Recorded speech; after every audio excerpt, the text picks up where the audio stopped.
Live. Ó, está dizendo que estamos ao vivo. Uhul! Arrasou.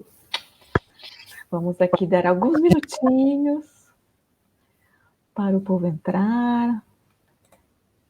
Deixa eu pegar o link aqui também para te passar. Me passa.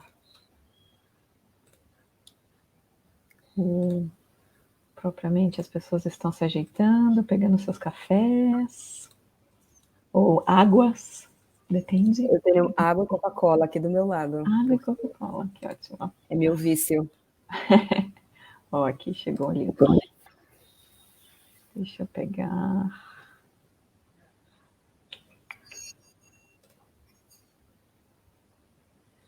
Você tá bem aí, Nai? Tudo certo contigo? Tudo ótimo. Que bom. Arrasou. Nai está diretamente ao vivo de Belém do Pará. Mais especificamente de Ananindeua. Você tá em Ananindeua hoje?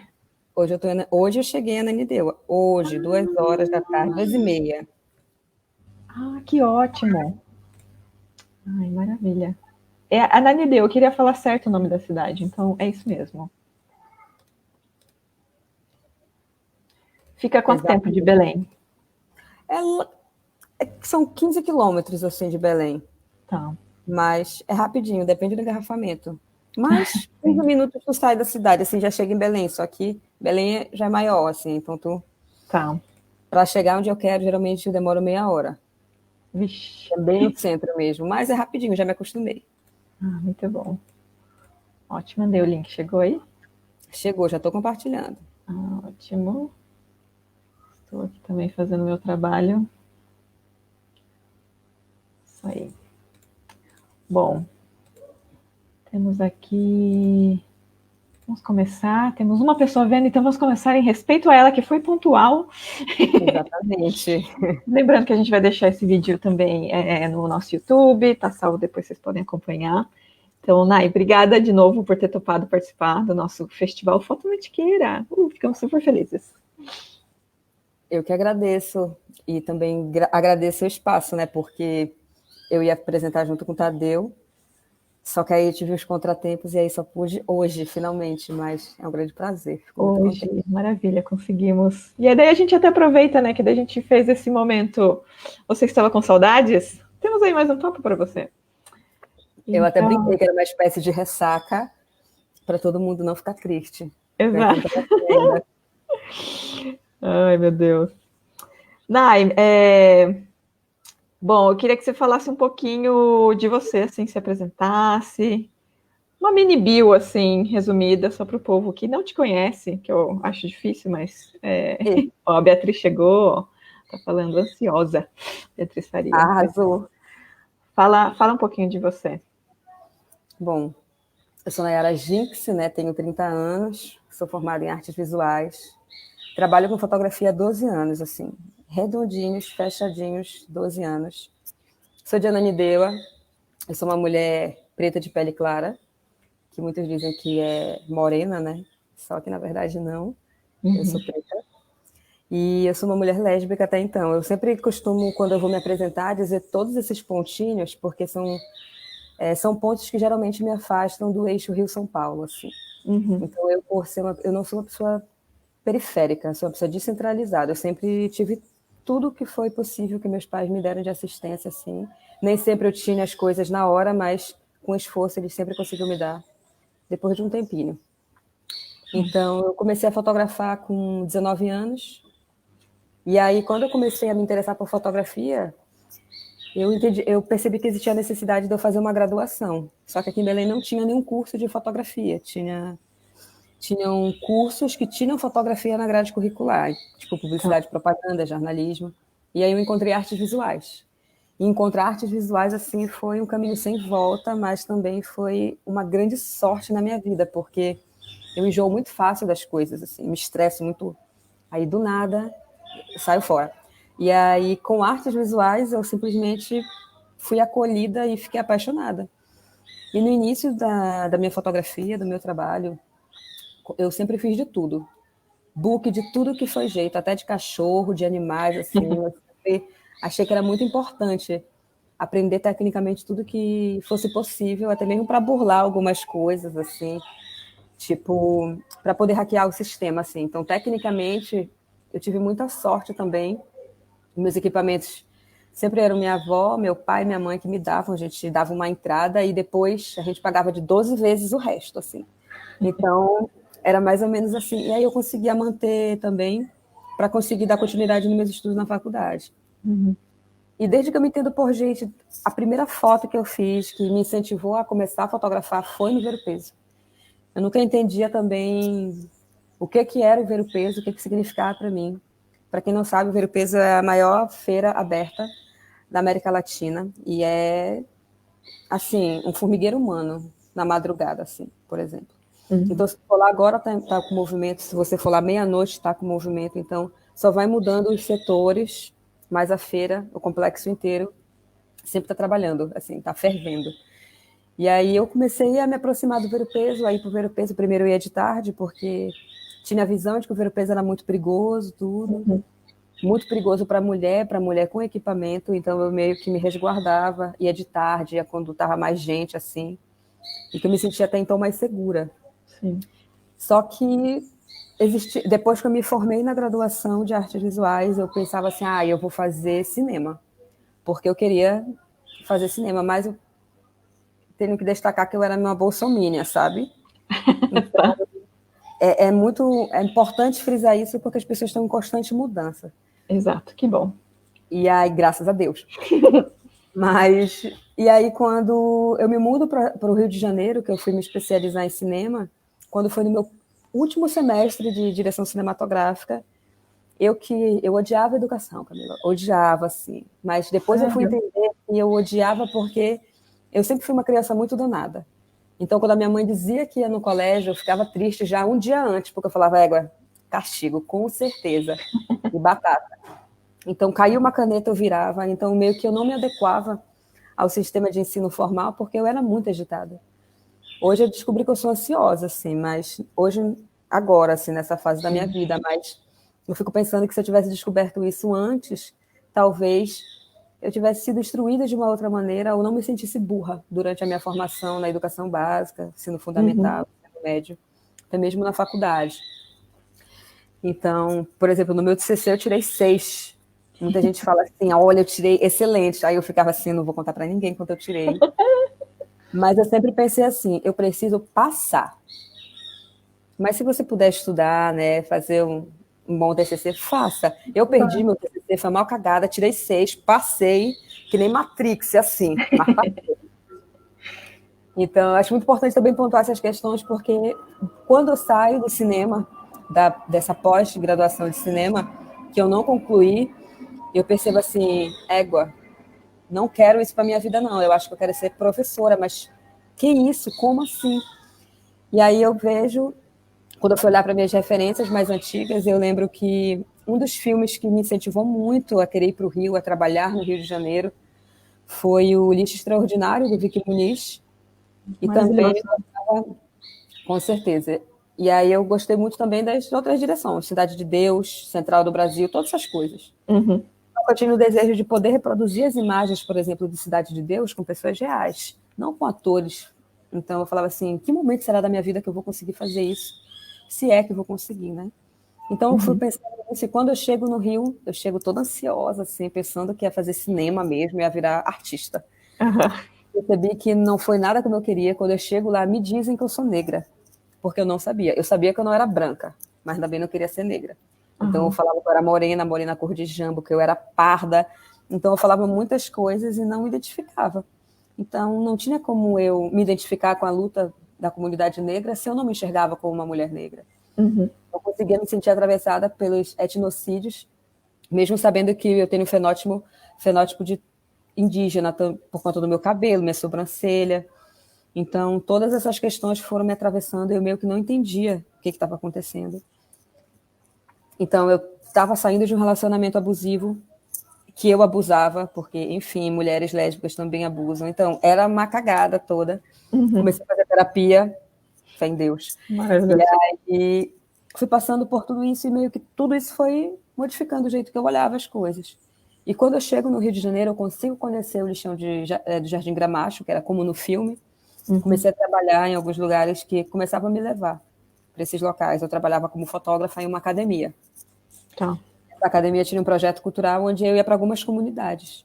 Só que eu queria mesmo ir para a comunidade sozinha, ficar por lá. Aí eu comecei a morar numa comunidade, eu comecei a entender que eu era uma mulher negra, entendia os racismos que eu estava sofrendo. Eu falava, mas por que eu estou passando por isso se eu não sou negra? Então eu fui entendendo que existe uma visão sobre a região norte também. E eu fui vendo também, sobretudo, o meu trabalho, que eu falava, meu trabalho não está dando retorno nenhum para a comunidade que eu estou dialogando, que eu estou documentando no Ver o Peso, na Cidade Nova. Se eu morrer hoje, amanhã ninguém lembra. Tá. Então eu sempre pensava que, enquanto educadora, enquanto alguém que acredita no bairro onde eu moro, assim, na rua e na potência das pessoas daqui, eu falava, eu preciso, de alguma maneira, modificar essa realidade. E uma das coisas que eu comecei a pensar é que tem uma música aqui que é do Mosaico de Ravenna, chamada Belém para Brasil, que eles dizem que tudo que é bom vem lá de fora, que é o paraense, que quando sai de Belém, assim, sai com aquela, quase como um retirante para tentar a vida no eixo, assim. Só que quando eu chego no Rio, eu senti a falta de brega, fazia questão de falar todas as gírias, assim, e eu gosto muito de comer, então eu sentia muita falta da culinária, eu sentia falta de todo tipo de acolhimento. E aí eu comecei a participar, em conhecer a militância, conheci os feminismos, e aí eu fui entendendo que existe o lugar da escuta através da fotografia também. E desde sempre, assim, desde que eu comecei a trabalhar com fotografia, eu sempre fui apaixonada pelo trabalho do João Ripper. E o João Ripper trabalha fotografia compartilhada. E eu sempre pensei assim, que, poxa, se alguém documentasse a minha avó de um jeito que ela ficasse feia, que ela não gostasse, eu não ia gostar que publicasse a foto da minha avó assim. Então, uma coisa que o Ripper diz é que todo mundo quer sair bonito na foto. Então, por que não dar dignidade às pessoas? Não é porque a gente está inserido em um contexto de violência, sem assistência, sem políticas públicas efetivas, que você vai continuar reforçando esse estereótipo. Então, não é que o lado único da história ele seja errado, como a Chimamanda diz, assim. Mas é que ouvir essencialmente só um lado faz com que a gente só enxergue isso que está aqui na nossa visão. Então, eu fui tentar descolonizar meu olhar. Fui tentar ver o que existia em Belém antes da Belle Époque, que foi o período da borracha, que Belém ficou parecida a Paris. Então, eu falava, tá, o que veio antes? E aí eu fui entendendo que existia o apagamento, fui entendendo que todo mundo se reconhece como moreno, uma boa parte se conhecia como moreno, e eu falava, não, cara, não quero mais esperar que você viaje para o Rio e te digam lá, olha, tu é preto. Então, eu comecei a pensar, eu vou começar a assumir minha identidade, e esse processo de negritude influencia completamente o meu trabalho, porque a negritude é um movimento de dizer basta, e começar a agir nas bases, até as pequenas reparações. Então, ver como a gente é colocado ao longo da história, na imagem, na literatura, na medicina, em tudo, todos os contextos, procurar, né, exercitar uma lente que não seja embranquecida, lendo pessoas negras, consumindo pessoas negras, indígenas, enfim. Então, quando eu retorno de Belém dessa minha pós-graduação, eu volto assim, perturbadinha da minha cabeça, pensando, meu Deus, o que eu vou fazer da minha vida aqui agora? Porque eu saí daqui uma pessoa, me transformo e volto, aí meio que eu não me adaptava, assim. E aí eu falei, eu vou começar a trabalhar no Ver o Peso. E aí eu fui trabalhar a educação no Ver o Peso. De que jeito eu trabalhava a educação? Compreendendo que ali é um lugar onde a maior parte da população que abastece o Ver o Peso, que faz com que o Ver o Peso esteja vivo, 90% é homem, sabe? Então, de que maneira eu vou dialogar com esses homens? De que maneira eu precisava lembrar que a maior parte da galera que está na feira vive às margens dos bairros periféricos. Será que os bairros periféricos eles são assistidos? Então, eu fui pensando... Vou colocando aqui, tá? Desculpa, enquanto você fala. Tá ótimo. Agora sem fluxo. Você tá vendo, né? Sim. Aí é o mercado também do Ver o Peso, esse é o mercado de ferro. Então, eu sempre tive essa preocupação, assim. Depois que eu me reconheci como uma mulher negra, eu senti a urgência de ter que me comunicar. Então, eu falava assim, tá, eu tenho que reivindicar as coisas, mas de um jeito que eu consiga informar, capacitar, porque quando eu estudava artes visuais, existe a LDB, que é as Leis de Diretrizes e Bases, que todo professor, não só professor, mas todo mundo deveria ler.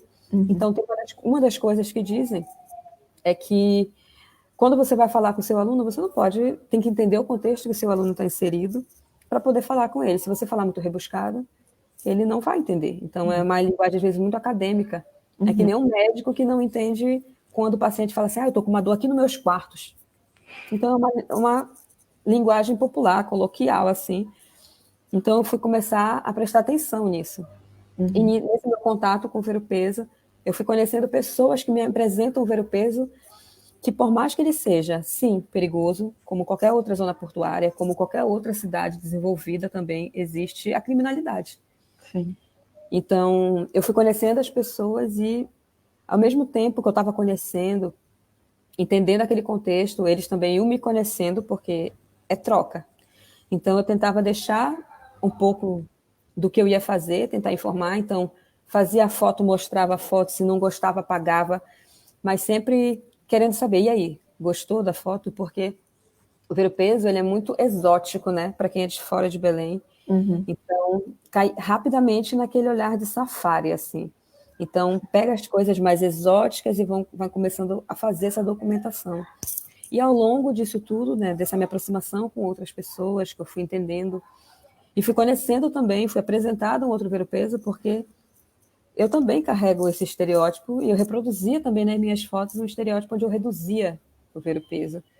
Porque, por exemplo, tem um videozinho, que é o vídeo da Thaís, que eu demorei o quê? Eu acho que uns 2 anos para me aproximar de fato da Thaís. E a Thaís, ela é uma mulher de 27 anos, 26, se eu não estou enganada. E ela mora no ver-o-peso. Para muitas pessoas, ela é só uma usuária de drogas. Para outra, ela é nóia. Para outra, ela é cracuda. Mas para mim, desde o primeiro dia que ela se apresentou como Thaís Araújo, ela para mim é a Thaís. Não duvido que o nome dela seja Thaís. Não sei se é Araújo, mas Thaís. A gente vai mostrar esse videozinho, só para falar, quem quiser fazer perguntas para a Nai, tá? O Beto está aí, a Beatriz também. Pode perguntar que a gente faz. E você começou a fotografar também o ver-o-peso, eu lembro que você me contou que sua avó era feirante lá também, né? E quando você era criança, é isso? Então, só para finalizar o negocinho da Thaís, não, imagina, é que eu demorei muito tempo para ver a Thaís se divertindo no espaço do ver-o-peso. Então, é muito fácil você chegar com a câmera no ver-o-peso e começar a documentar a galera em situação de rua de um jeito que todo mundo sabe que as pessoas em situação de rua estão vulneráveis. Ali, abertas possibilidades, muitas vezes, das drogas, porque as drogas acolhem, a prostituição acolhe corpos que não foram feitos para estar dentro da escola, assim que a sociedade diz, né? E aí, ao mesmo tempo que eu ia conhecendo as pessoas no ver-o-peso, eu fui retomando, resgatando algumas memórias. E eu sabia que a minha avó tinha sido feirante no ver-o-peso. Só que eu nunca tinha parado para conversar com a minha avó. Nunca tinha feito perguntas ou, sei lá, me interessado, perguntado, e aí, vó, o que você vai fazer na sua adolescência? Então, minha avó era minha mãe também, quando meus pais iam trabalhar, mas eu nunca conversava. Então, ela cuidava de mim, tinha todo esse afeto, só que nunca cheguei a questioná-la sobre nada. Mas quando eu resolvi questionar, assim, descobri que ela e meu avô se conheceram no ver-o-peso, que ela trabalhava numa empresa de castanha que tinha lá, e de acordo com o que ela ia falando, eu ia lembrando de alguns letreiros antigos pendurados de 40 anos atrás, assim, na parte histórica do ver-o-peso. Agora não está mais, mas na época que ela falou, eu falava assim, eu sei onde é isso. Então, ela dizia uma expressão assim, olha, hoje a gente vai lá embaixo. A gente mora em Ananindeua. Belém, ela está situada em cima de 13 bacias hidrográficas, assim. A gente diz que a gente não afunda, porque a gente é muito sortudo, assim. Nossa. Porque às vezes dá uma chuva, dá uma enchente em outros estados, assim. E aqui a gente tem esses problemas de saneamento básico, dessas coisas. Mas aqui, e aí esse termo de ir lá embaixo era porque era beira de rio. Então a gente vinha e ia lá embaixo, assim. Que a gente nem sente, porque Belém é plana. Só que tinham todas essas questões. Depois disso, já na minha, sei lá, acho que eu tinha uns 14, 13 anos, a minha mãe começou a trabalhar no ver-o-peso também, só que agora numa sapataria. Ela trabalhava de frente para o mercado de ferro, que é essa torre que está cheia de urubu, que a gente viu ainda há pouco. E eu vivia ainda para o ver-o-peso, com a minha avó, com a minha mãe. Depois que eu comecei a fotografar o ver-o-peso, a minha avó já estava em casa, não era mais feirante, era aposentada. Era eu que levava a minha avó e a minha mãe. para passear, comprar coisas. Falar, não, tinha um dia que a gente saía sempre para comprar. Então, essas memórias meio que eu fui resgatando, entendendo também a urgência de falar sobre a nossa família, quem a gente é. Porque quando a gente olha com mais carinho, seja para a complexidade que existe dentro do Ver-o-Peso, questões de raça, de gênero, sexualidade, quando eu olho para dentro da minha família também, eu percebia que existia uma urgência para eu me conhecer enquanto indivíduo.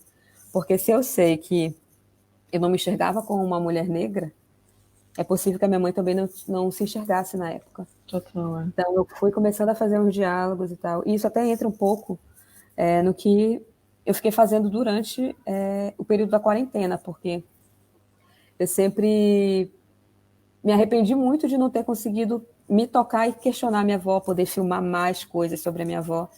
Então, quando a minha avó morre, eu entro também muito em contato com a minha espiritualidade, assim. Então, parte de mim, parte das coisas que existem no meu trabalho é, sim, coisas que eu aprendi na faculdade, que eu aprendi vendo tutoriais no YouTube, mas muita coisa, parte dela também é da minha questão religiosa, de como eu vejo a minha ancestralidade, os guias, as pessoas que estão ali no Ver-o-Peso. Acho que nada está ali por acaso. Ali é um lugar de rio, beira de rio. Então, tem muito mais coisas que a gente possa imaginar, sabe? E a gente, enquanto nortista, quanto mais apagar a nossa memória, menos a gente se empodera. Parece papo de coach, mas quanto mais assim a gente tá com a nossa memória apagada, não tem por que lutar, porque eu não sei se eu sou negra. Mas por quê? Não, e Então, a gente também fala bastante aqui falou nas outras palestras e tal, e o tema principal do festival é fotografia como um registro e como memória e como valorização da memória, né? Então, até uma das ações que a gente está fazendo é doações, a gente está pedindo doações de imagens antigas da região, né? No caso de Pindamonhangaba, Vale do Paraíba e Serra da Mantiqueira, para que as pessoas tenham esse registro, né? E que a gente possa doar para a fototeca, existe esse espaço. Mas é isso, a fotografia tem esse poder, né, de registrar. E você está registrando o Ver-o-Peso, você comentou que também é o seu trabalho de vida, assim, é um trabalho continuado. Então, até acho que você consegue notar, né, um pouco das transformações que o mercado teve ao longo de quantos anos já você está fotografando? 12. 12 anos. Eu demorei muito tempo para enxergar o trabalho do Ver-o-Peso como um trabalho, porque eu pensava assim, eu sempre me inspirei muito no trabalho do João, e o João trabalha com comunidades indígenas, com comunidades quilombolas, todas assim que tu vê assim com muita nitidez o conceito de comunidade. Sim. Só que o Ver-o-Peso é uma comunidade assim que ela não é fechada. Tem pessoas que eu fotografei uma vez na vida e nunca mais vi. Tem pessoas que eu fotografo hoje e só vou ver de novo depois de 2 anos. Eu falo, caraca, e aí? Lembra de mim? Então, tem tudo isso. Então, maior parte dessa galera que está aí agora entende o meu trabalho, porque eu fico lá e fico fotografando. E aí eu tenho um carinho muito grande pelos urubus, porque eu acho que, de alguma maneira, eles também são marginalizados nesse espaço. E aí eu meio que tento dialogar com a literatura, né, daqui paraense, como do Nazareno Tourinho, que ele pergunta por que as pessoas acham os cisnes, que no caso eu coloco as garças, mais fabulosas, mais grandiosas do que os urubus. Os urubus são muito impressionantes. E os urubus, eu lembro bemzinho que eu levei minha namorada recentemente lá, e ela não imaginava como era Ver-o-Peso. E aí, na hora que ela chegou, um urubu assim passou perto da cara dela e deu um ventão, sabe? Aí ela falou, meu Deus, eles passam muito perto. Eu falei, então, esses urubus, eles não são que nem os outros urubus. Eles vêm e a gente fica meio que lutando pelo território. Aí fica as garças e eles ali, e aí fica os feirantes e a gente, que às vezes eles estão no nosso pé, eles vão... E aí a gente vai entendendo a parada de uma outra maneira. Aqui falando deles, né, os bichinhos, cadê? Os urubus, eu amo. Os próprios. Então tem um pouco de cada coisa, assim. Total. Se quiser apresentar o vídeo da Thaís... Vamos lá. Pode ser também. É este daqui? Ou é o outro? Pera. Apareceu aí? Ainda não. Esse vídeo da Thaís, eu gravei ele no dia 30 de dezembro do ano passado. E aí eu lembro que eu já estava trabalhando com a Thaís há alguns anos, assim, conhecendo. Ela sempre deixou eu tirar foto dela, entendia. Uma vez ela falou assim, eu vi que saiu um trabalho meu na televisão, eu passei na televisão. Aí ela falou, por que tu colocou na televisão? Eu falei assim, porque, Thaís, as pessoas precisam conhecer o Ver-o-Peso pela voz das pessoas que moram no Ver-o-Peso. E esse foi um dia que eu vi a Thaís dançando, cantando, assim, brincando. Aí eu olhei e falei, porra, quantas vezes eu já documentei a Thaís, sei lá, usando drogas, porque parecia uma linguagem mais fácil de eu acessar, porque tá ali. Uhum. Só que eu acho que é exatamente quando o Ripper fala que a gente precisa, de alguma maneira, humildemente dar humanidade para as pessoas, é colocar ela nesse local de... Ela não consome só droga, ela é Sim. feliz também, ela ama, ela dança, ela pode ser o que for, mas existe o outro lado da Thaís. Vamos ver esse aqui. Tá ouvindo o som? Só tá baixinho.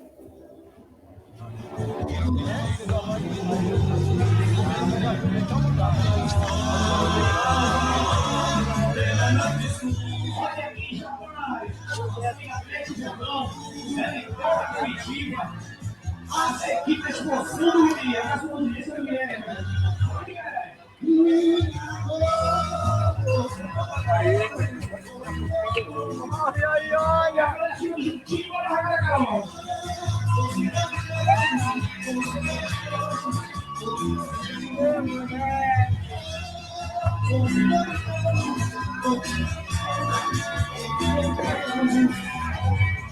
mas o Fábio está frente das horas aqui.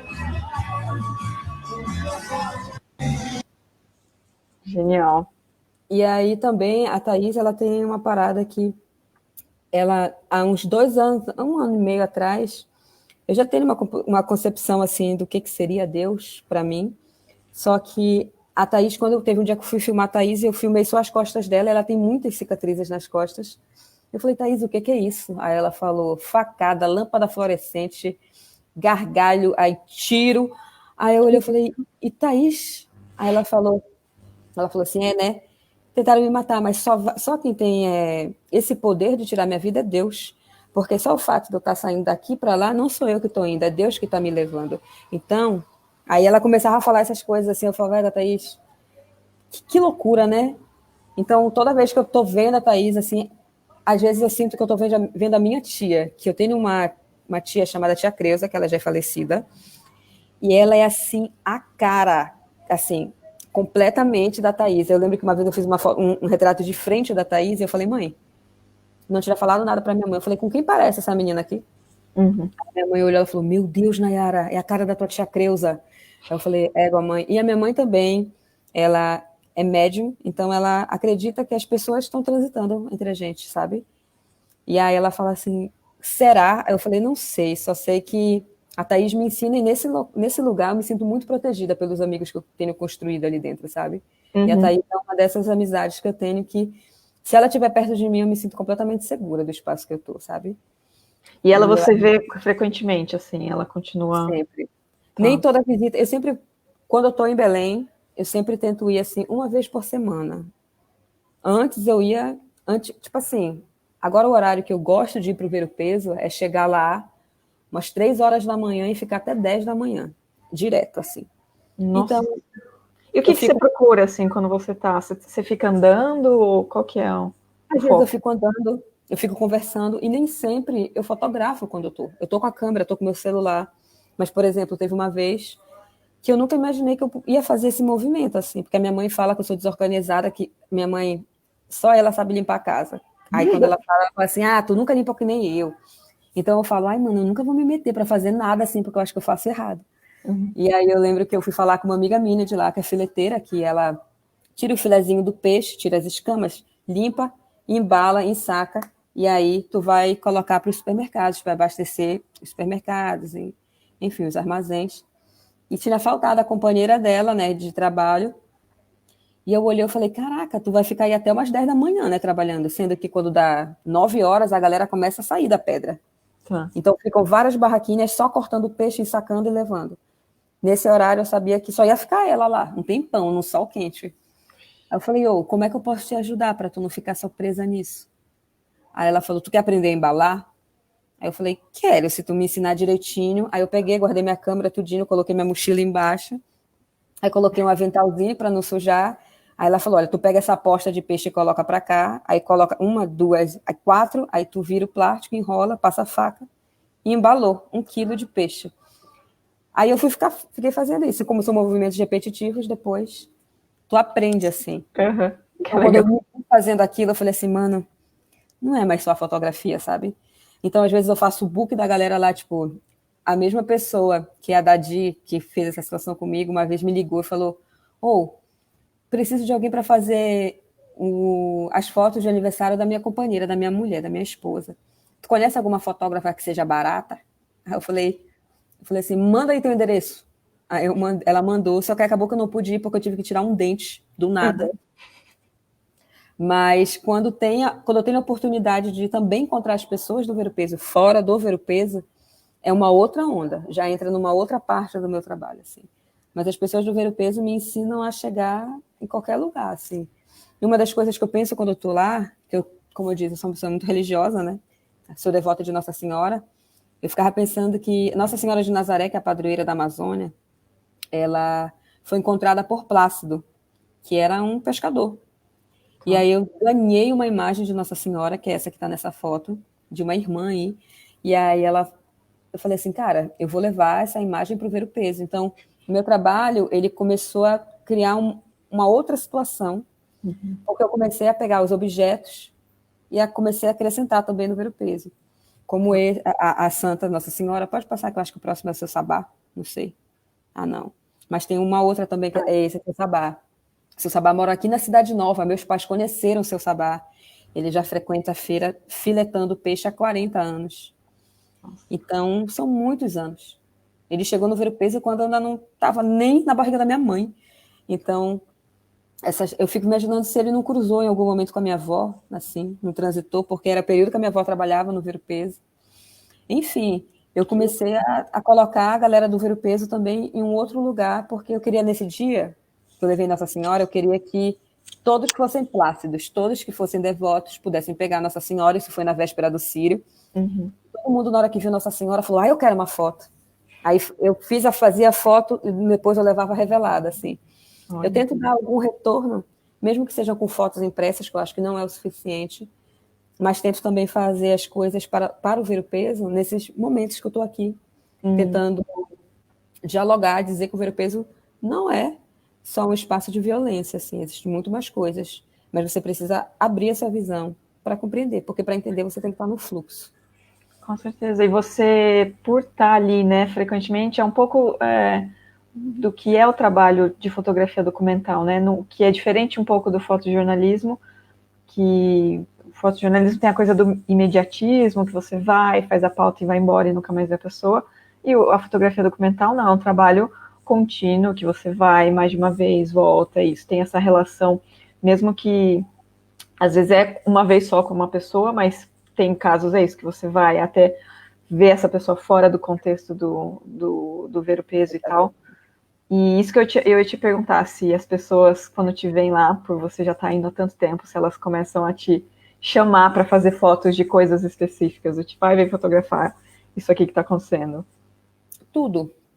Porque, assim, é muito engraçado porque eles sabem das coisas que acontecem, porque passa na TV, por exemplo. Eles souberam que eu ganhei um arte na fotografia, por exemplo. Uma boa parte. Souberam? Que legal. Aí eu lembro que quando eu cheguei, depois que aí teve o lockdown aqui em Belém, aí eu fui fotografar na época do lockdown lá no Ver o Peso.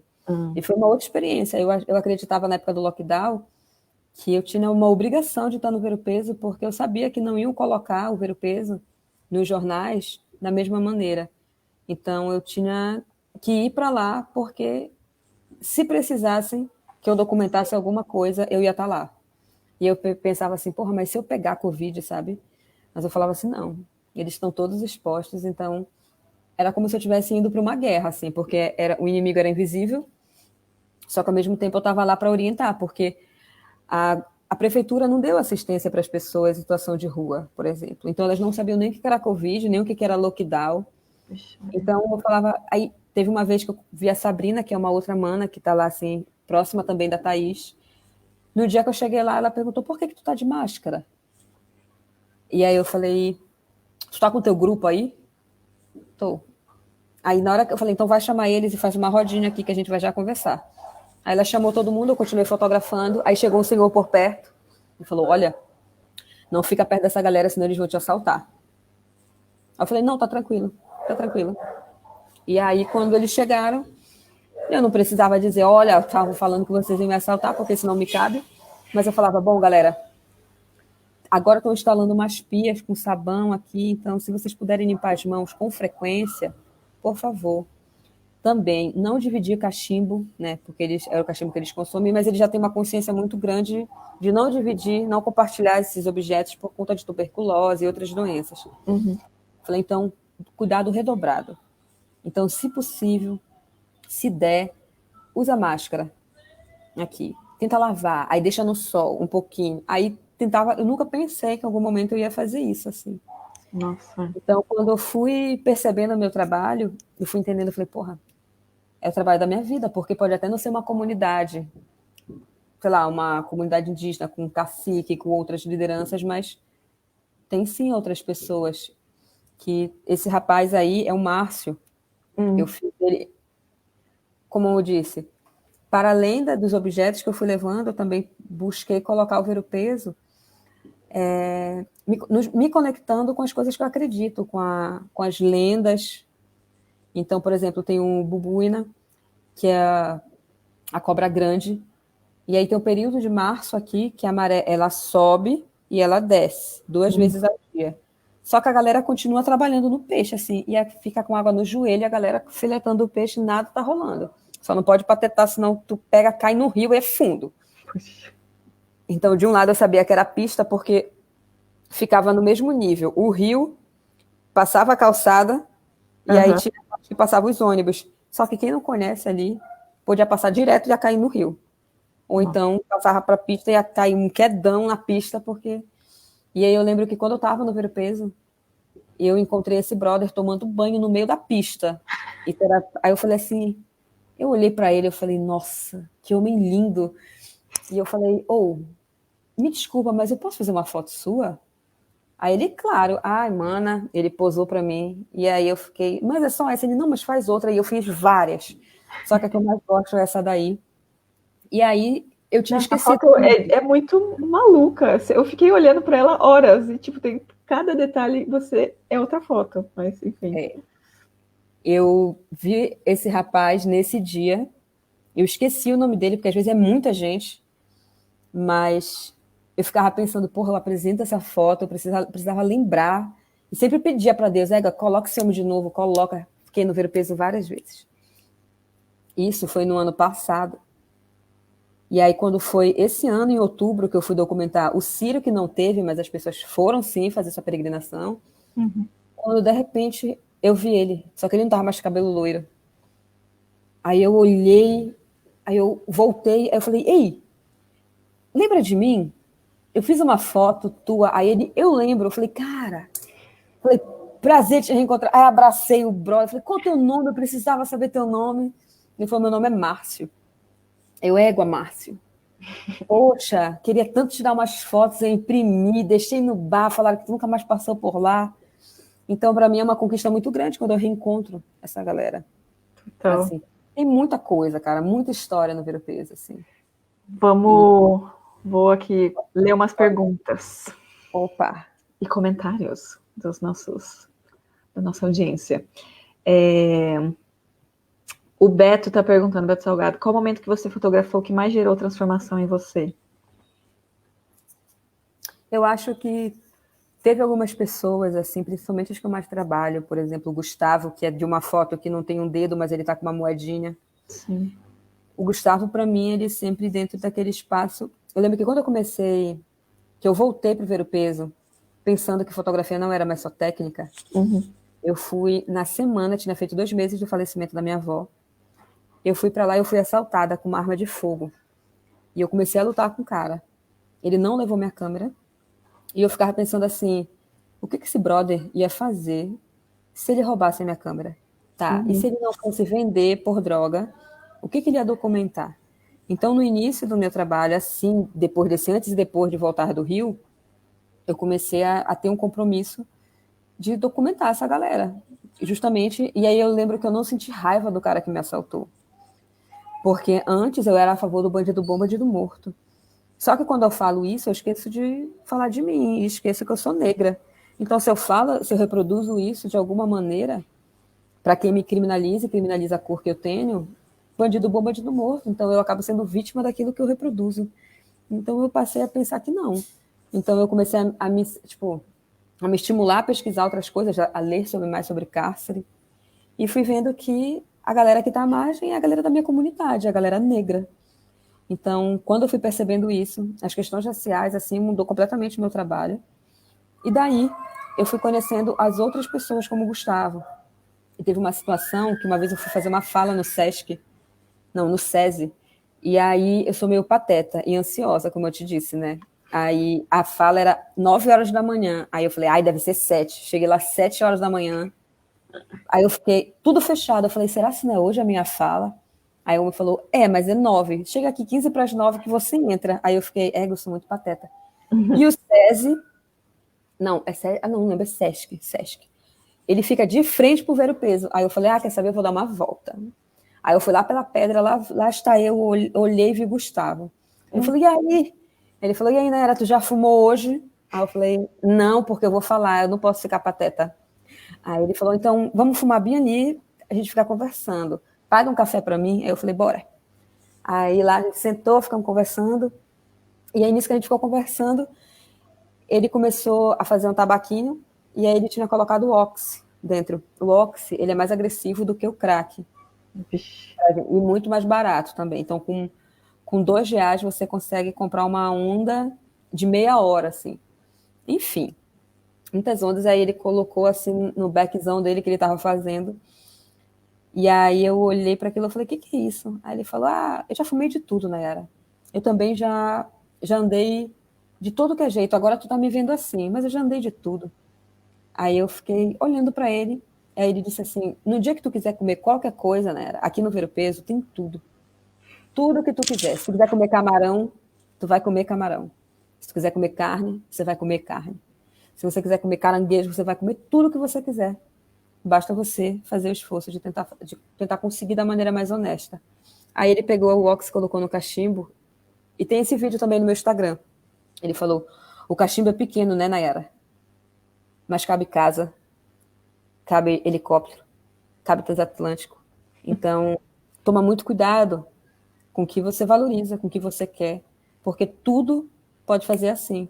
Então, como eu te disse, quando a minha espiritualidade ela veio também para o meu trabalho, que eu entendi que eu sou uma mulher negra, que eu entendi que a minha avó me benzia, entendi que eu também, se estudar, posso benzer, vem muito pelo meu sentir, pelas coisas que eu sinto, me relaciono com meu pai, meu pai é caboclo, mas caboclo também é um nome de apagamento, assim como ribeirinho, porque eles estão à margem do rio. Quem vive à margem dos rios nas comunidades? Quem veio dali? Então, eu fui entendendo muita coisa.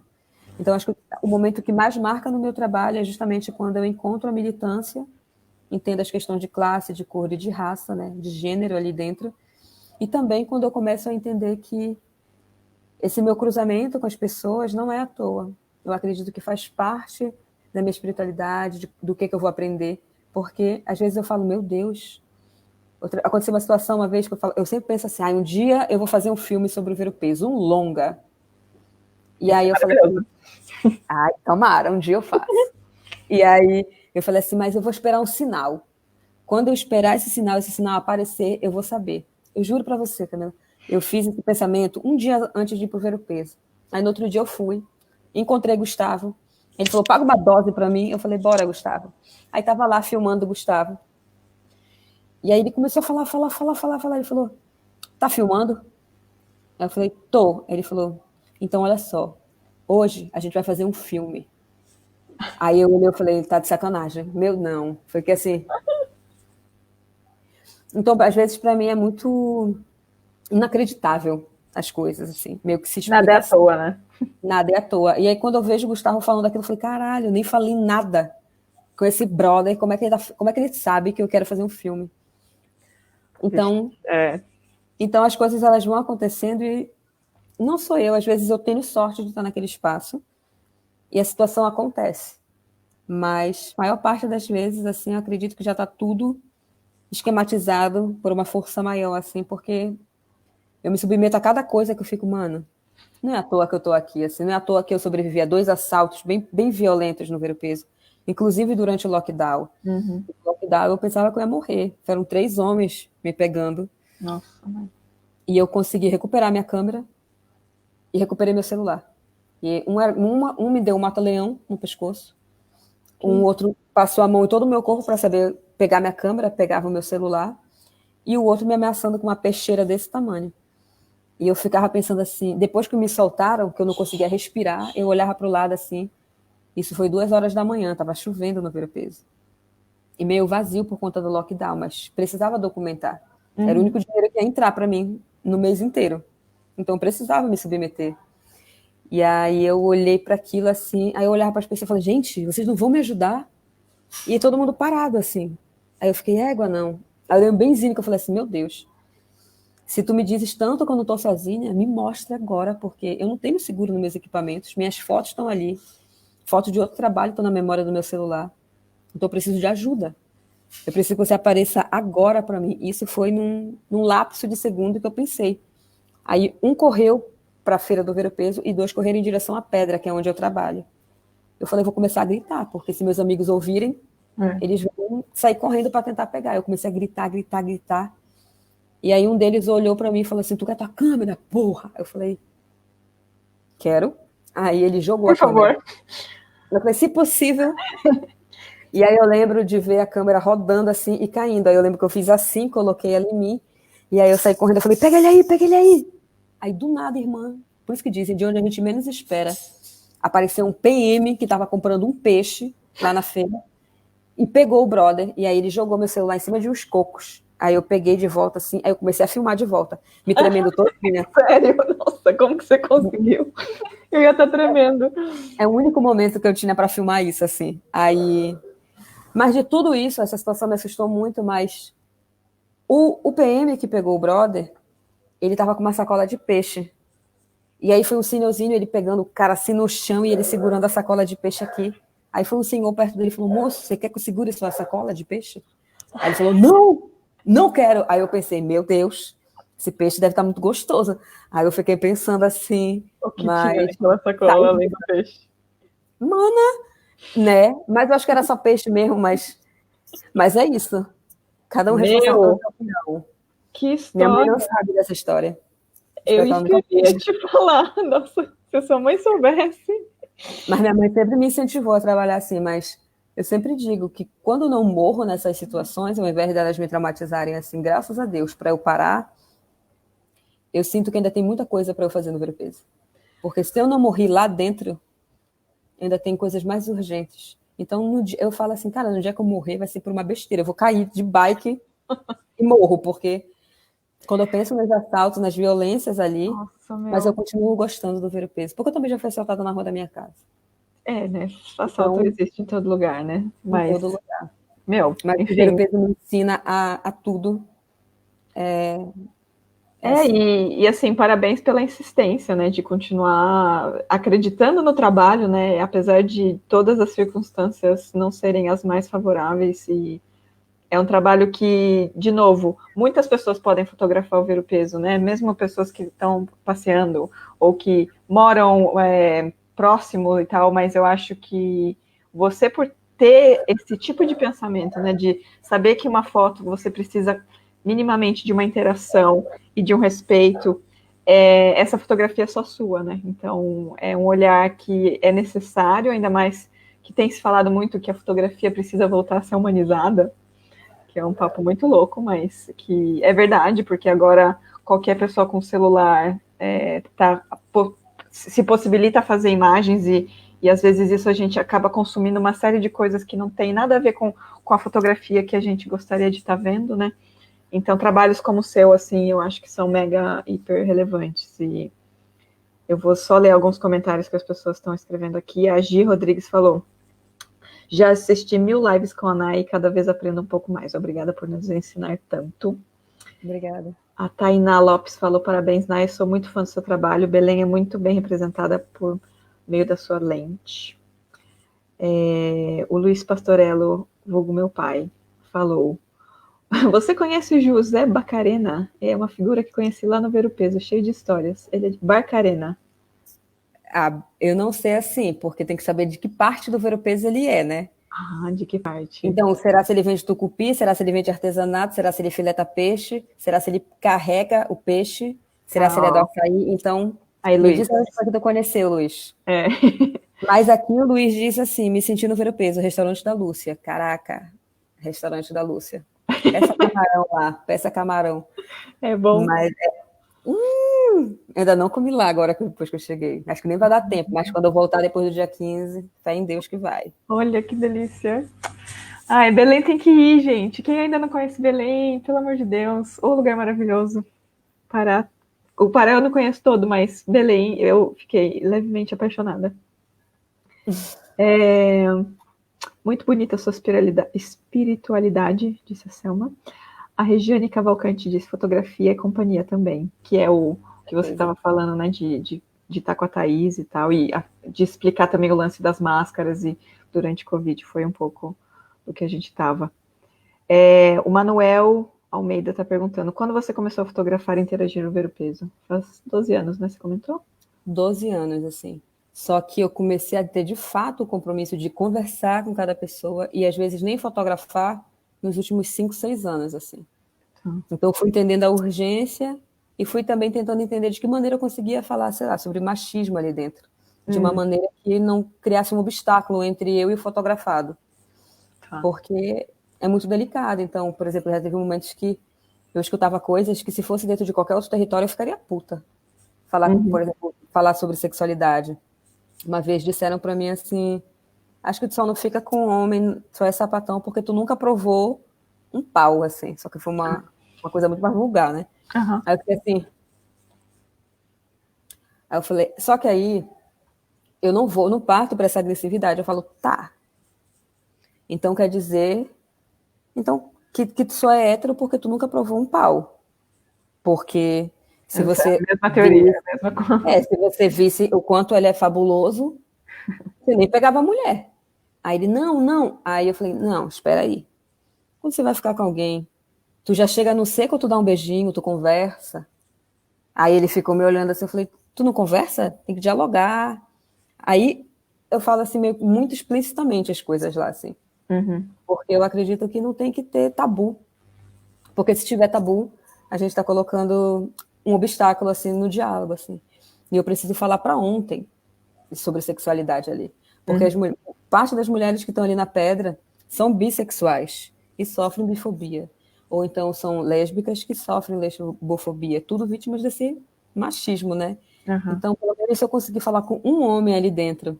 Que vai fazer ele pensar, né? Minimamente ali. Para mim... Então, eu lembro, quando eu penso essas coisas, eu lembro da escola, que a minha professora falava assim, se tiver um aluno aqui prestando atenção no que eu estou falando, eu estou fazendo o meu trabalho. Então, quando eu penso... E aí, passou um tempo, encontrei Júnior, que foi esse brother. E aí, quando eu reencontrei ele estava com um amigo dele e falou assim, esse é sapatão, né? O amigo dele falou, epa, não fala isso com a Nayara, não. Ela tem namorada. Olha. Eu falei,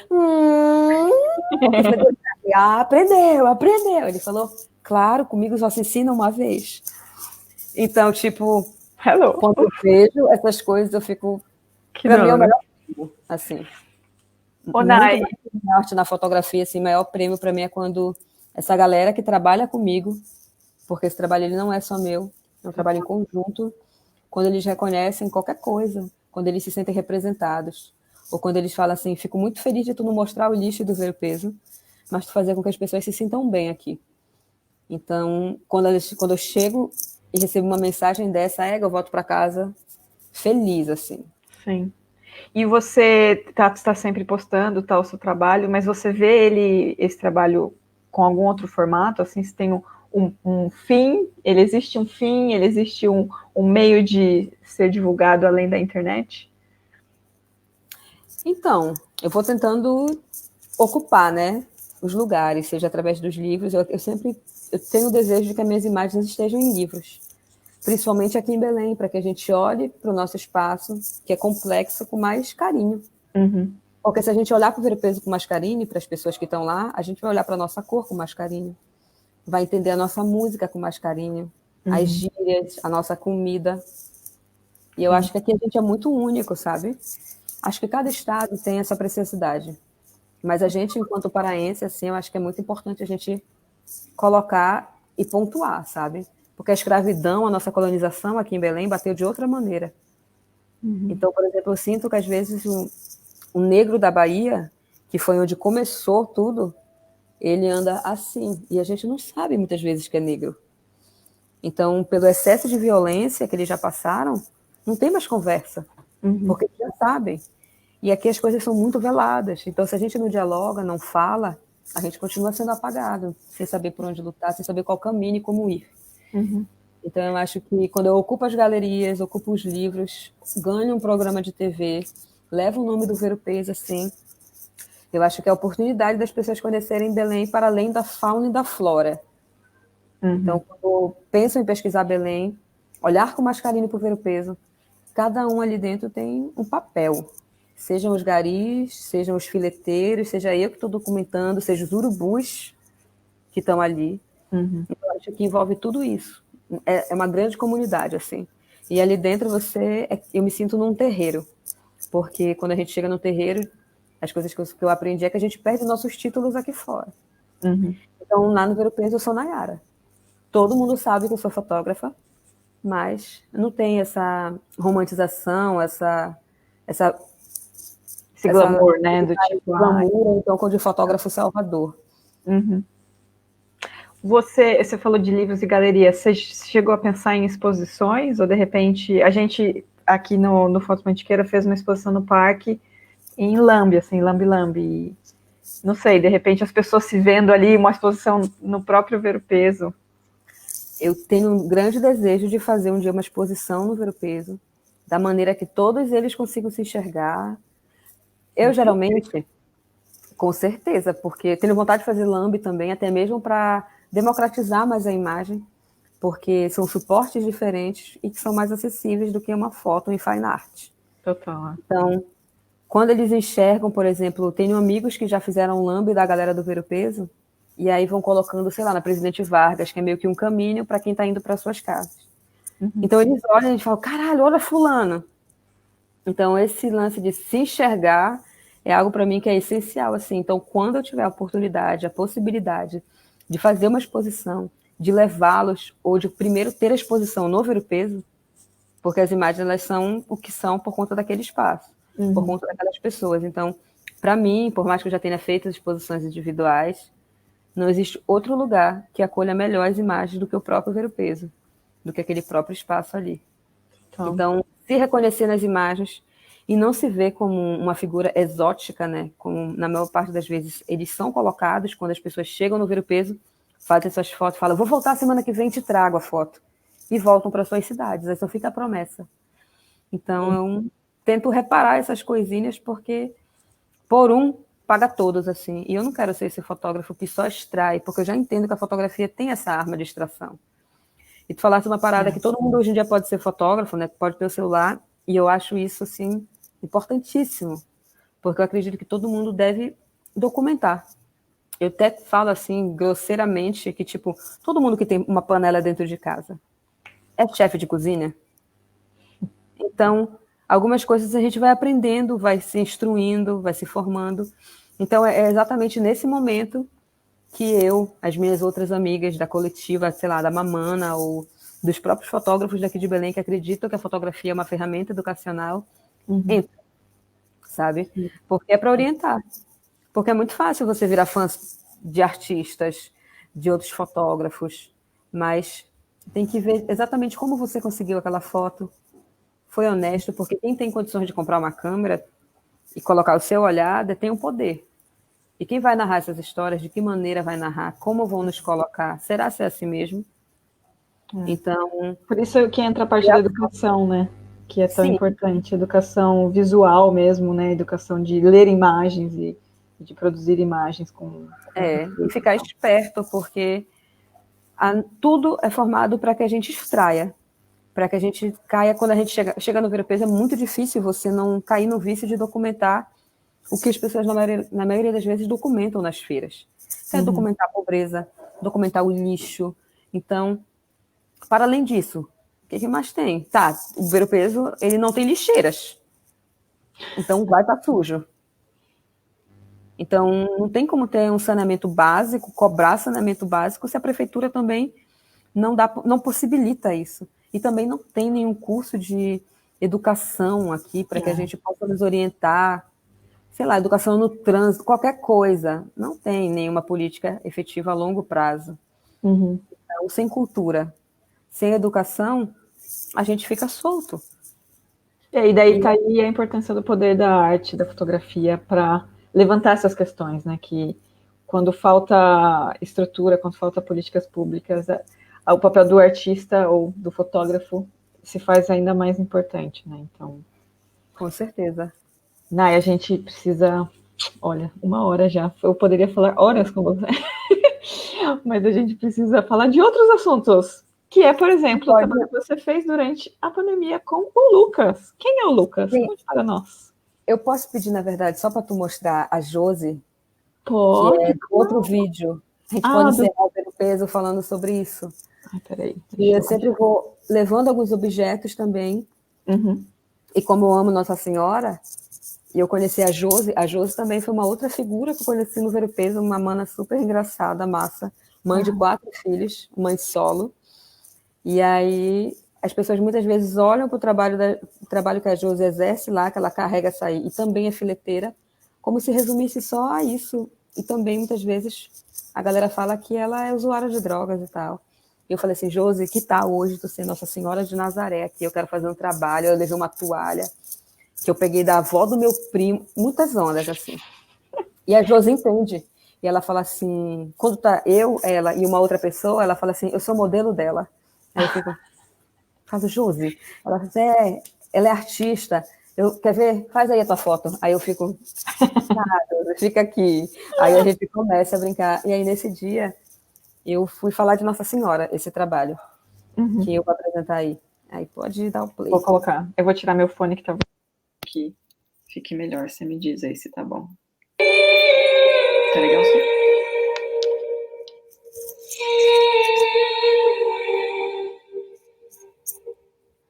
Que caminho tão escuro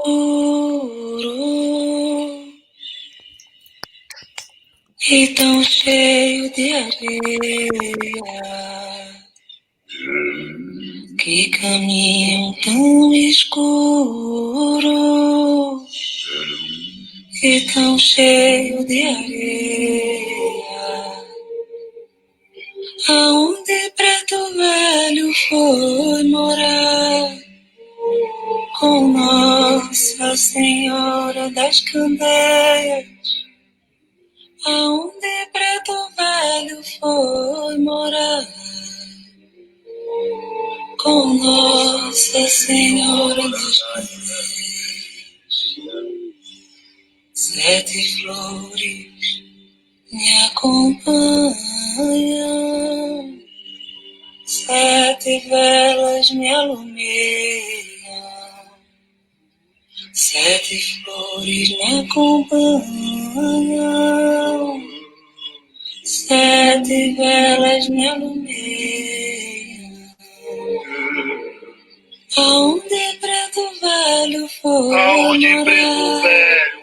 morar com Nossa Senhora das Candeias. Com Nossa Senhora das Candeias. Aonde preto velho foi morar com Nossa Senhora das Candeias. Com Nossa Senhora das Candeias.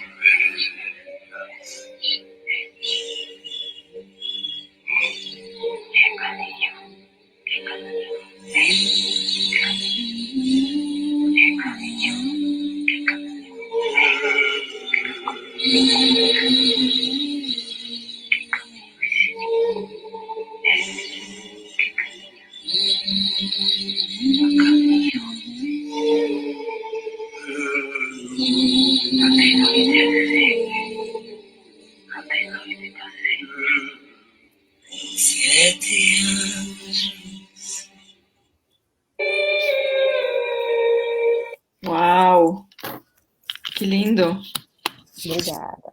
Nossa, A Deus é maravilhosa. De quem é essa música? É do seu Mateus Aleluia. Mateus Aleluia. Nossa, maravilhoso. Esse vídeo você fez quando? Eu fiz ele, acho que tem uns 2 meses, no máximo. Eu fiz ele um pouco antes do Círio. Nossa. Porque tava todo mundo muito triste por não ter Círio aqui. Uhum. Então eu digo para assim, eu converso com Nossa Senhora e eu falo assim, olha, enquanto eu tiver saúde e conseguir documentar, todo 12 de outubro eu estarei lá no Círio, tirando foto da senhora. Então, esse ano eu também estava, porque o meu trabalho, por mais que eu queira assim, me resguardar dentro da minha casa, o meu trabalho está na rua, tá? Em documentar. E eu não quero que nada fique apagado, sei lá, daqui a 10 anos, falar, e aí, o que aconteceu no Ver o Peso na época da pandemia? Era exatamente as pessoas, isso foi durante a pandemia, então vai ter registros do que estava acontecendo lá, porque durante a pandemia as pessoas também estão trabalhando, também estão ali. O Ver o Peso não parou na pandemia, mesmo na época do lockdown. Uhum. Então, para mim é essencial estar fazendo essa documentação e colocar as pessoas no devido lugar delas, no sentido de que elas são muito mais do que só fileteiras. Elas são muito mais do que o que elas consomem. Então, acho que é muito importante a gente lembrar Com certeza. disso sempre. Aí, falando de pandemia, já pegando esse gancho, conta um pouquinho do trabalho que você fez com o seu vizinho, o filho do seu vizinho, né? Ele é o neto do seu Binuca.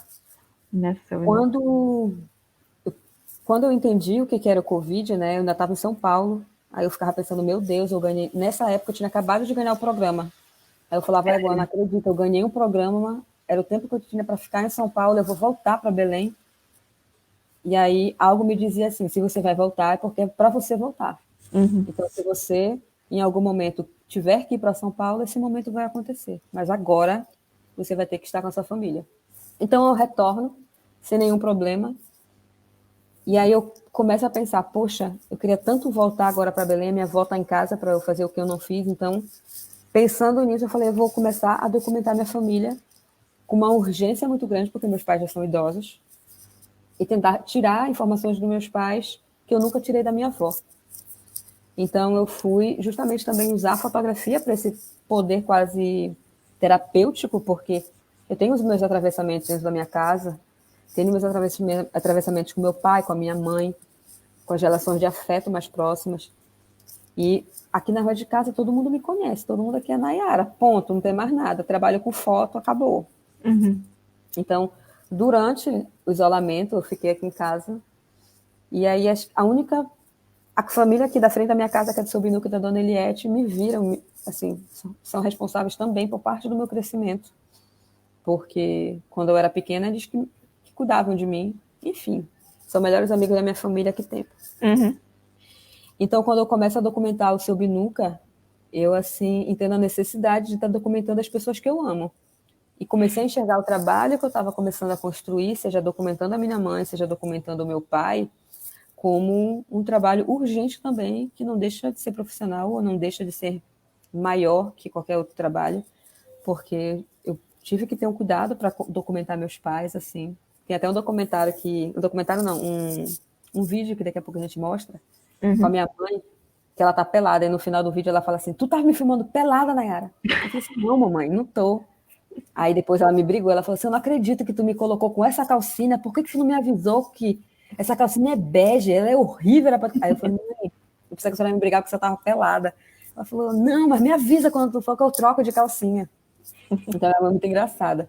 E o Lucas, todo dia, todo santo dia, isso foi pós o programa, eu descia para tomar café lá com o seu Binuca. Toda tarde, 4 horas da tarde, eu estava comprando pão, seu Binuca fazendo café.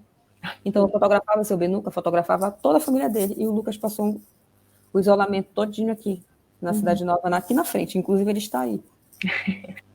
E aí eu ficava jogando bola um tempo com o Lucas, eu sempre gostei de jogar bola. E uma das coisas que eu falo, Lucas, tira a tua sandália para brincar de bola, senão tem que dar uma topada no teu dedo, tem que tirar a cabeça do teu dedo para te acostumar.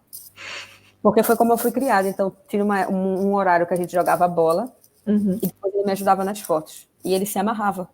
Então, cada dia a gente pensava numa ideia para documentar de uma maneira diferente. Hum.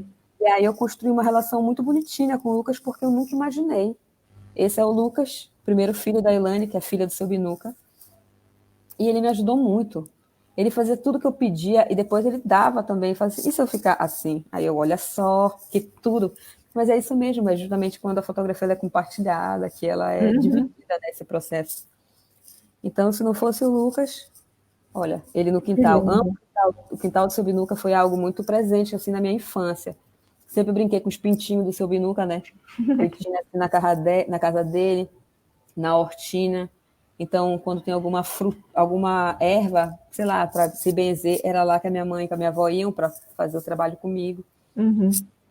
E aí, de acordo com o que eu ia vendo os acessórios, eu ia colocando, introduzindo o Lucas. Que bonitinho. Então, eu me pendurava para fazer essas fotos, falava, Lucas, se dedica, Lucas, tá horrível essa cara, Lucas. Aí ele, se eu ficar assim? Aí eu, já melhorou. Então, eu explicava o que eu queria e o Lucas ia me ajudando a construir. E essa daí, eu adoro essa série do Lucas, assim. Maravilhosa. Ele saindo do Aí balde. eu imaginava um pedaço do Chapolin Colorado quando eu fiz esse negócio, porque tem um negocinho que eles estão dentro de uns negócios, vão numa caverna, enfim. A bola sempre presente. Aí essa mãozinha que está segurando a bola é da minha prima, Sofia. E quando também no isolamento eu fui pegar ela ficou aqui um tempo, a gente brincava de bola. Acho que a solução é educar nossas crianças, assim. E foi então, muito louco, né? Desculpa. O tempo que eu tenho presente para falar com eles, conversar com eles, é esse momento que a gente interage. Sim. Eu acho que essa fase covídica, no fim, muitos fotógrafos e muitos não fotógrafos também, eles passaram a documentar o dia a dia dentro de casa, né? Que era o que a gente tinha. E eu acho que esse registro vai ser tão importante daqui a uns anos, assim, porque você vê, tem aqui, né? Tem tanta informação aqui, né? Informação de época, de espaço, de família. Eu acho que tudo conta uma história, né? E imagina isso aqui há 50, 100 anos, né? Mana, o Lucas não tá mais nem com essa cara. Eu cheguei hoje em casa, eu falei, Lucas, que cabelo é esse? Aí eu falei, vamos cortar o cabelo amanhã? E aí é muito engraçado, porque a gente cria uma outra relação. Eu nunca pensei que eu fosse ficar próxima do Lucas, que tem 7 anos, sabe? Sim. E aí ele se transformou num dos meus melhores amigos na pandemia, sabe? Olha só. E a gente fica na rua. Isso é tudo parede daqui dos meus vizinhos. Uhum. E a gente empinava pipa, a gente saía para comprar pipa, a gente saía para encerar aqui, mas a gente sempre com muito cuidado, porque cerol mata as pessoas, aquelas, né? Mas sempre com muito cuidadinho, assim. E ele foi completamente, que lindo, sei lá, uma das maiores influências, assim. Tá eu mostrar o vídeo da minha mãe, eu fiz um vídeo para o meu pai e para minha mãe durante a pandemia. Com certeza. Meus pais, eles são muito diferentes um do outro. E a relação que eu tenho com cada um também é muito diferente. Então, fazer um vídeo para cada um deles, para mim era como se eu estivesse dando um presente para eles. Que lindo. E aí eu sentia muita falta da minha mãe, porque a minha mãe tem eu e meu irmão, só que a minha mãe, ela tem uma relação assim muito mais afetiva, assim, porque não sei se eu falo de eu ser mulher que reforça isso, mas quando eu viajo a minha mãe sofre muito. E uma das coisas que ela coloca no vídeo é esse. E também acho que nesse vídeo a gente fala um pouco sobre a espiritualidade. Isso são coisas que ela vai falando. Admilson é meu pai e Clélia é minha mãe. Esses são os meus bisavós. Que lindo. Pode dar play. Põe aqui. É assim que eu ficava dentro de mim quando ele sai de dentro. O ar pegou, tá creme de leite. Isso daí vai embora todo dia, vai ficar um bolo. Tem muita água.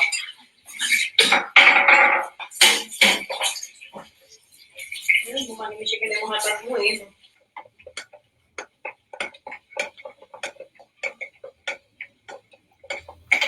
A senhora nunca viu? Tu não me conta nem o que aconteceu por lá na dica de Renata. Pera lá, Neto. Peraí, deixa eu ver. Deixa lá. Deixa lá. Vamos limpar tudo. Deixa aqui.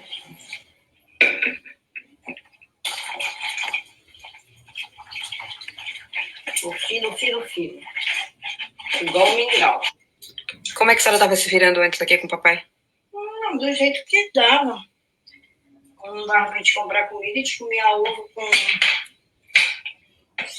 Tinha, e assim me virando com ele. Quando eu deixei a faca da calabresa, Ali em cima.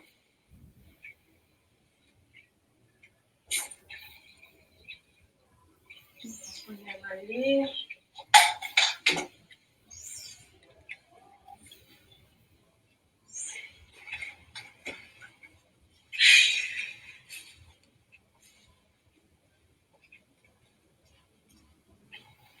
Então, amanhã a Nayara não vai de novo. A senhora nunca mais viu a vovó, mãe? Não, que vovó. A mãe? Aham. Nossa, que de Natal. De 11, né? Foi ano.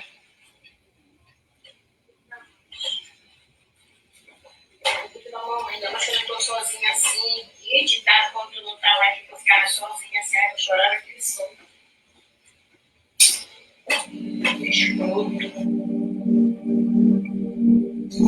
Tu tá doida? Não tá aparecendo a senhora.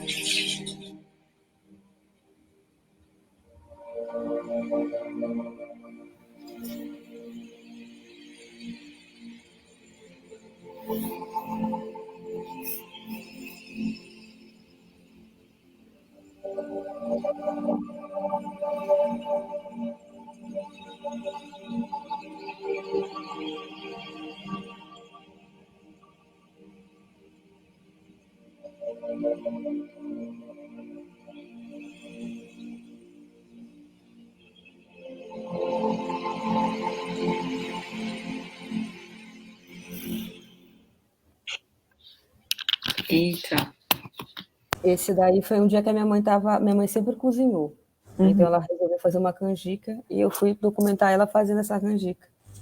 E a minha mãe sempre falou muito, ela nunca me deixa falar direito, ela sempre vai pontuando não sei o que, não sei o que, não sei o que, não sei o que. Aí, nesse vídeo eu queria mesmo só colocar e dar ênfase nesse movimento da minha mãe. Ela fala, se expressa demais. Tem um momento que ela fala assim, eu não vou mais mexer nesse mingau aqui que já tá ficando fino.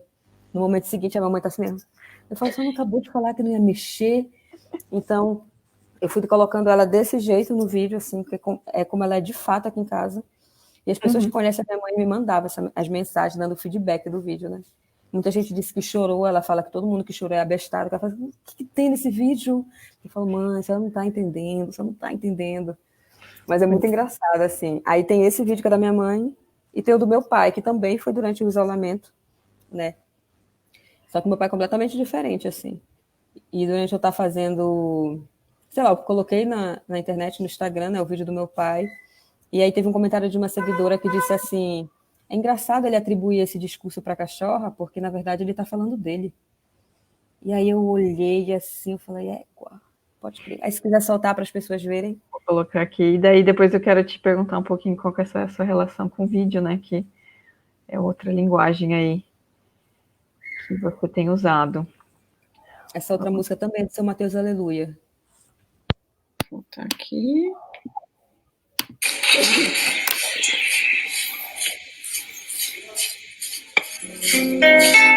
Na linha do horizonte tem um fundo cinza. Pra lá dessa linha eu me lanço e vou. Não aceito quando dizem que eu vim assim. Não, eu posso lá em casa. Sério de cinza como um início em cor.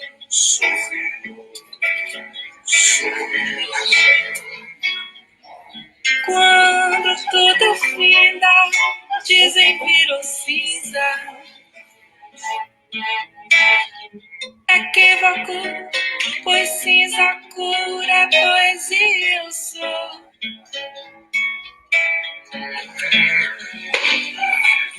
Um traje cinza lembra a fidalguia. Quarta-feira cinza é dia de louvor.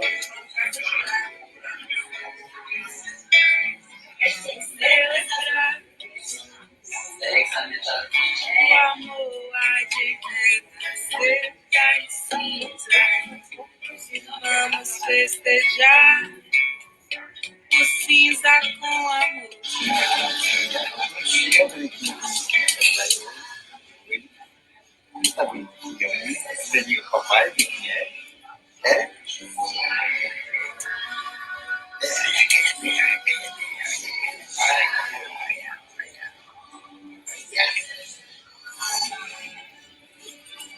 amor. Tu gosta da Naná? Gosta? Gostinhar?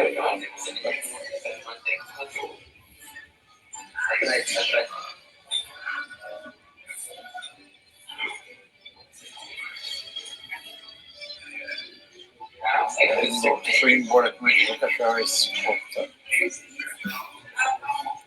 Não vai. 3, 4 anos, esquece. Ela. Agora entendi a referência do cachorro. A cachorra. Que demais. Meu pai ele é muito silencioso, assim. Completamente diferente da minha mãe, assim. Então, mesmo no vídeo dele, a minha mãe ainda aparece falando. Acho engraçado isso, assim. E você começou a fazer vídeo durante a pandemia ou você já estava fazendo antes? Eu fiz vídeo, assim, sempre faço vídeos há muitos anos na minha vida, assim.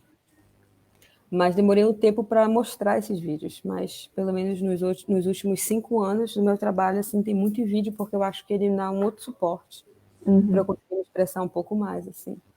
Então, quando eu imprimo as fotos e faço intervenções, é como se eu estivesse também fazendo mais uma alternativa de como trabalhar com imagem, quando eu colocar um lambe, quando eu faço um vídeo, quando, enfim, interajo, faço a imagem de outras maneiras, assim. Eu gosto muito para não ficar só no lugar da foto, assim. Eu sou fotógrafa, mas eu me vejo como artista. Porque não que todo mundo que faça artes visuais queira ser artista, mas eu tento explorar o máximo possível, no sentido de não ser medíocre de permanecer naquilo confortável, assim. Então, quanto mais eu saio da zona de conforto, assim, que eu me provoco, eu acho que funciona mais o meu trabalho, eu vou acessando outras coisas.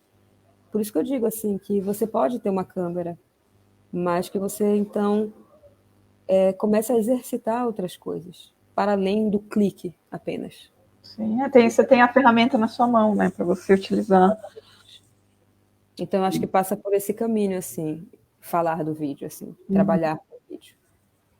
Eu gosto muito do tratamento que você deu também das cores, assim, no caso do vídeo da sua mãe. E as suas fotos têm uma cor muito sua, assim, né, uma coisa terra, assim. Então, tudo isso tá no filtro do iPhone, assim. Eu tenho a sorte de ter um iPhone, mas eu sempre uso o vívido quente. Eu faço questão de falar porque muitas vezes as pessoas se prendem só na técnica. Então, vocês podem usar o mesmo filtro, só que vocês precisam para além do filtro. Então, beleza, vocês saberem disso, mas procurem ouvir mais, procurem ver mais filme, procurem ouvir mais músicas, procurem ler, porque é um conjunto que dá a obra inteira, entende? Então, tem o lance da fotografia do celular também, que me aproximou muito das pessoas, que é menos invasivo que a câmera. Também consigo filmar pelos dois, assim. Mas tudo que eu uso de filtro, assim, tudo tá... Aplicativo de vídeo, que é o InShot, tudo de graça. Então, vá lá, exercite, brinque, tem as transições, tem tudo, sabe? Mas É legal mesmo de comentar. exercitar, sabe? Exercitar o máximo possível. O André Feltes, que falou com a gente sobre fotografia de celular, ele comentou isso, assim, que ele se sente muito mais próximo das pessoas quando ele está fotografando o celular. E para tirar um pouco dessa áurea também, um dos papos, a gente conversou com o pessoal do Flor Azul Fotografia, que eles fazem eventos, fotografia de casamento e tal. Ele falou, eu não uso o arquivo em RAW, eu uso o JPEG. As pessoas ficam chocadíssimas comigo. Eu falei, interessante, quebra um pouco desse, meu Deus, eu preciso ter uma câmera muito fodástica e um HD maior ainda, né, para guardar isso tudo. Eu acho que a gente passa por isso. Acho que a gente precisa ter um equipamento, assim, top de linha para você ser reconhecido até mesmo como fotógrafo. Mas enquanto não quero parecer capacitatista, mas se você tiver o celular, vai explorando o máximo que você pode tentar tirar dali, para que em algum momento, se você tiver condições de ter uma câmera, porque eu fiquei muito tempo com meu celular, porque era mais em conta comprar um celular, que era, sei lá, uns R$ 4.000, comprando de 12 vezes, do que uma câmera, que hoje em dia a câmera que eu uso foi R$ 16.000. Se não fosse um programa, eu não teria comprado. Com certeza. Então, é por isso que muita gente fala que eu tenho um ranço com o Sebastião Salgado, mas eu acho que um fotógrafo na posição dele dizer que fotografia de celular não é imagem, para mim é querer delimitar um privilégio que ele teve, porque ele fotografa com Leica, ele é patrocinado pela Canon, ele foi economista. Então, a fotografia ela sempre foi academicista, então classista. Então, se você pensar que para você produzir, ser reconhecida como fotógrafo, você precisa ter uma Canon 5D Mark II, Mark III, você não vai fotografar. Você não vai produzir. Então, já é uma censura antes mesmo de você querer. Exatamente. Cria um profissional frustrado. Por isso também que eu acho maneiro você colocar um lambe, porque é papel jornal, e aproxima, assim, quem está vendo, quem pode entrar em contato, porque nas galerias nem tocar na obra você pode. Eu entendo que tem o suor da nossa mão, mas e quem for cego? Como vai interagir com a obra? Então, tem todas essas questões, assim, e que, por isso que eu digo, que me afastaram também do eixo. Porque só fui começar a fazer pauta para jornal a partir do momento que eu ganhei a câmera. Ou seja, nos dois... Eu usava minha câmera que era mais defasada, então nos 2 últimos anos, de 10 anos trabalhando com fotografia na época, eu só fui começar a fazer trabalho para jornal depois nos 2 últimos anos, assim. Então demorou muito tempo para eu conseguir um trabalho. Ou então uma coisa que eu sempre falo, assim, gente, contratem fotógrafos que morem no setor onde vocês querem fazer a foto. Porque eu sou cansada de ver fotógrafo do Sudeste chegando em Belém para documentar a Amazônia. Não que eles não tenham capacidade. Tem. Mas vai entrar de novo naquela ótica, sim. Por isso que eu digo, quando você quer conhecer um lugar, chama um morador da cidade que você vai estar bem acompanhado. Então, por que não ter um fotógrafo da comunidade? Por que não ter um fotógrafo indígena? Um fotógrafo com deficiência, fotógrafas transexuais. Eu sou mulher, mas não posso documentar sempre mulheres transexuais porque eu não entendo a dor que elas passam. Não por não ter capacidade, mas porque não é meu lugar. Então, o que eu faço? Se for possível, já que eu sei que cursos de fotografia são caros, eu estou dentro de uma coletiva que só tem mulheres cis. Eu falo, galera, bora ofertar vagas para mulheres negras, transexuais, e elas entendem, e estamos juntas nisso, a gente se ajuda e entende essa urgência, assim. Então, por exemplo, agora a gente está desenvolvendo uma oficina num festival de Paranapiacaba, onde a gente ofertou 10 vagas para mulher, quer dizer, a gente ofertou 10 e entraram 19. Dobrou, assim. Então, tipo, não falou, cara, não tem como tirar. Vai entrar todo mundo. Já sabe que não funciona com a gente assim.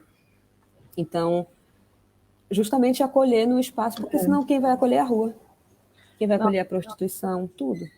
Eu fui uma vez fotografar uma virada sustentável em São Paulo, e era um evento que eram 100 minas grafitando os muros, e tinha uma série de palestras durante o trabalho delas, e tinha uma mulher trans falando isso. Quantas travestis, por exemplo, você conhece no seu meio? Sabe? Porque é difícil falar, mas eles não têm oportunidade. Mas você se relaciona com essas pessoas, né? Elas fazem parte do seu meio. Como que você vai simplesmente passar uma vaga para elas, por exemplo, se você nem conhece? Então, tentar também se misturar um pouco, né? Acho que a gente está numa geração que a gente tem a oportunidade de falar sobre isso e de falar sobre diversidade para todo mundo, né? A gente está na internet e tal. Então, isso facilita um pouco, mas isso tem que chegar também, né, mais longe. A gente precisa terminar, porque a gente passou muito do nosso horário. Olha, vão brigar comigo. Era 1 hora só. Era. A gente, te agradece demais, assim, obrigada mesmo por trocar esse conhecimento, e para a gente que, a maioria do nosso público ali do Vale e tal, Sudeste, conhecer uma fotógrafa do Pará, e obrigada, assim, seu olhar é realmente único, queria também falar que a Nay, ela ganhou a gente falou do programa, né, o programa em si é o Arte na Fotografia, né, do canal Arte 1, A Nayara participou e ganhou essa última temporada, a 4ª temporada, que é um reality show muito bacana de fotografia. Então, quem não conhece, procure saber. A Tatiane Bispo comentou aqui, foi uma conversa incrível, parabéns a vocês duas. A Beatriz Faria, assim que aos poucos vamos mudando o mundo, você é incrível, parabéns pela mensagem que você passa. Que bom, comentários bonitinhos. E passando aqui também para agradecer, a gente está ainda com a exposição que a gente fez com os selecionados e selecionadas do concurso fotográfico, está lá no Parque da Cidade, em Pindamonhangaba.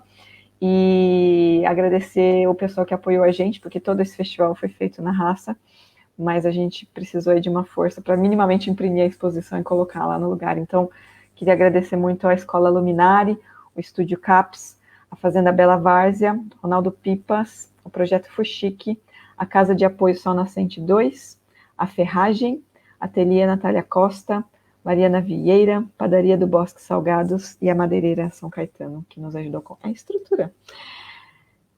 E muito obrigada, um beijo grande para você. E quer deixar algum recado, uma mensagem final? Quero agradecer pelo espaço, né, para poder falar aqui. Agradecer a todo mundo que está acompanhando, que vai assistir também depois, que não está aqui, mas vai assistir depois. Enfim, né, incentivar a galera sempre a repensar essas narrativas.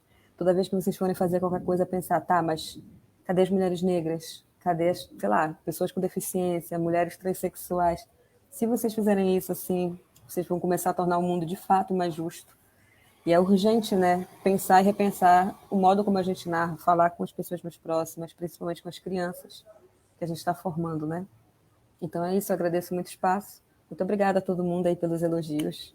Nossos comentários. E quando vocês vierem para Belém, cuidem da cidade também, com carinho. Pensem em tudo que foi conversado aqui. Com certeza. Beijo, se cuida. Muito obrigada, até mais, gente. Tchau, tchau. Tchau, tchau.